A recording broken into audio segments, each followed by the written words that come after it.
అందరికి నమస్కారం. నేను మీ జానీ మాస్టర్.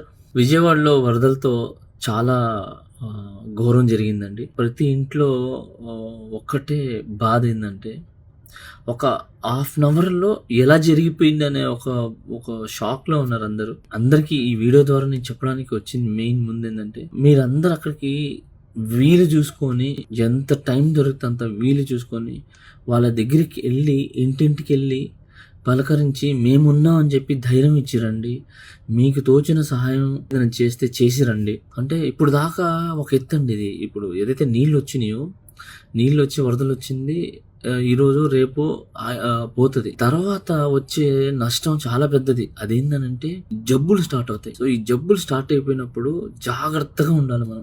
కళ్యాణ్ అన్నకి అండ్ అలాగే చంద్రబాబు నాయుడు గారికి, ప్రభుత్వానికి రిక్వెస్ట్ చేసుకునేది ఏంటంటే, దయచేసి మెడికల్ రూపంలో మందులు పంపించండి. కొంతమంది నాయకులు చెప్తున్నారు, వెళ్ళి సహాయం చేయండి, ఓట్లాడడానికి వచ్చారు, ఇప్పుడు లేరు అని చెప్పి. ఏం ఓట్లాడడానికి వచ్చారు? అందరూ ఓట్లాడడానికి వచ్చారు. ఏం గెలిచిన వాళ్ళే వచ్చి సహాయం చేయాలని ఉందా ఏంటి? గెలిచినా గెలవకపోయినా ఇవన్నీ పక్కన పెట్టి ప్రతి ఒక్కరు రండి. వెళ్ళి ఆ పార్టీ ఈ పార్టీని చూడొద్దు.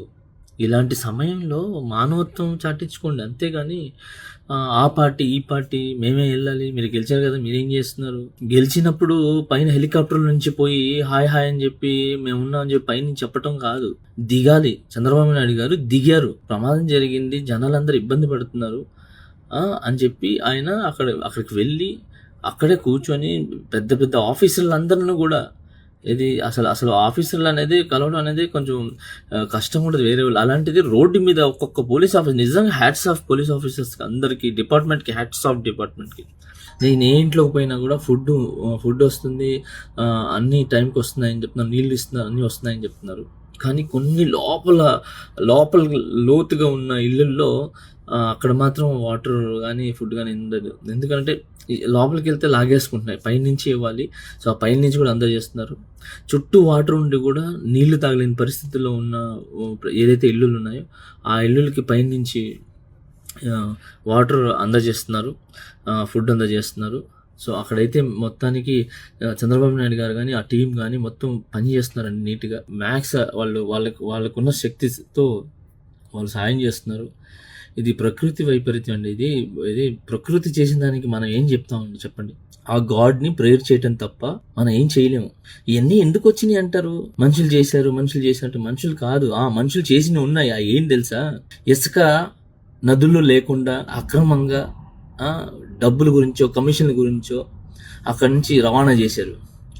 ఇంకేడ నిలబడతాయి నీళ్లు? అక్కడి నుంచి వచ్చేస్తాయి. ఇళ్ళకి వాటర్ వచ్చేసింది అంటే చెరువుల్ని పర్మిషన్స్ ఇచ్చేసి అక్కడ ఇల్లులు కట్టుకోమంటే ప్రజలు ఏం చేస్తారు? ఎక్కడ తక్కువ వస్తుందో, ఎక్కడ ఇల్లులు వస్తే వాళ్ళు పాపం వాళ్ళు కొనేస్తారు, వాళ్ళు ఉండిపోతారు. ఆ మధ్యలో ఉన్న వాళ్ళు కానీ బ్రోకర్స్ని కానీ నమ్ముతారు. సో ఆ నమ్మి ఆ ఇల్లులు కొంటారు. ఇళ్లలో ఇల్లులు కట్టేస్తే నీళ్ళు ఎక్కడ నిలబడతాయండి? ఆ దారులన్నీ కూడా అక్రమంగా పర్మిషన్స్ ఇచ్చేసి ఇల్లులు కట్టేస్తే ఆ వాటర్ అక్కడ రాకుండా, అక్కడ కొట్టుకోపోకుండా ఎక్కడ పోతాయి? సో మనుషులు చేసిన కొన్ని తప్పులు ఓకే, అది ఏ ప్రభుత్వంలో చేశారు మీ అందరికీ తెలుసు. సో దయచేసి ఇప్పుడు విమర్శలను అనేది పక్కన పెట్టి, నేను కూడా ఇది విమర్శించట్లే, జరిగింది చెప్తున్నా అంతే. విమర్శలను పక్కన పెట్టి, పార్టీలని పక్కన పెట్టి, మానవత్వంగా మనిషిలాగా మనందరం మనకు చేతనంత సహాయం మనం చేద్దాం వెళ్ళి. సో నేను కోరుకున్న అందరికి ఇదే, నేను ఎవరు విమర్శించట్లేదు. ఓకే అండి, అందరూ వెళ్తారని ఆశిస్తున్నాను. వాళ్ళందరూ బాగుండాలి, ఆ దేవుడిని ప్రార్థిస్తున్నాను. జై జనసేన, జై హింద్.